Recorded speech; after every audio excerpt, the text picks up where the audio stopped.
Ребята, кто знает из вас, какой приближается у нас самый главный праздник нашей страны? Вот прям какой? 9 мая, День Победы. День Победы. А что это за победа? Что она означала? Победа над кем? Сонечка?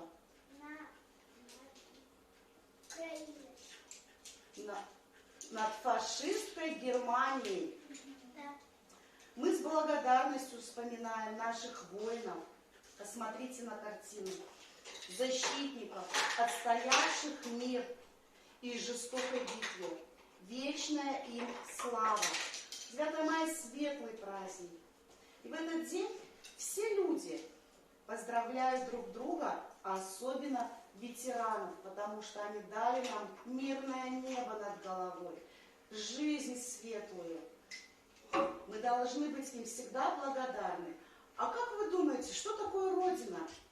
Вот для вас что Родина? Устинушка? Это там, где мы родились. Там, где мы родились. Захар? Земля. Наша земля, на которой мы живем. Еще. Наша страна. Наша страна. Наш город. Наш город, наша улица, мама, папа, все наши родные. Вот вы, друзья, это все наша Родина.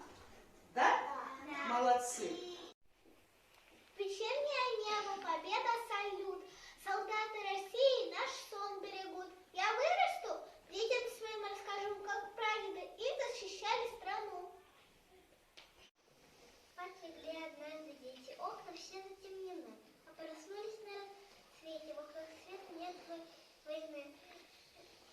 Можно больше не прощаться и на фронт не провожать. Вот с фронта возвращаться, мы героев будем ждать. Да. Растут травы шеи на местах былых боев. С каждым годом хорошеет сотни городов.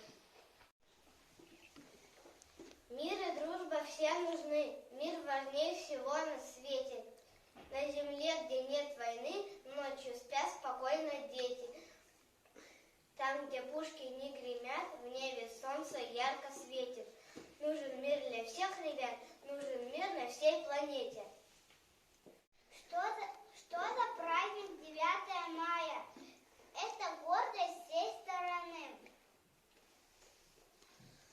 Это мир над головой, это значит нет войны. Мы с вами очень хорошо потрудились, молодцы.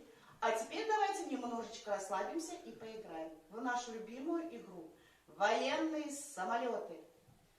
Цель нашей игры – самолеты летают, не врезаются, между самолетами есть расстояние, иначе произойдет взрыв и люди погибнут. Вспомнили? Да. Самолеты на посадку. Заводят самолеты моторы.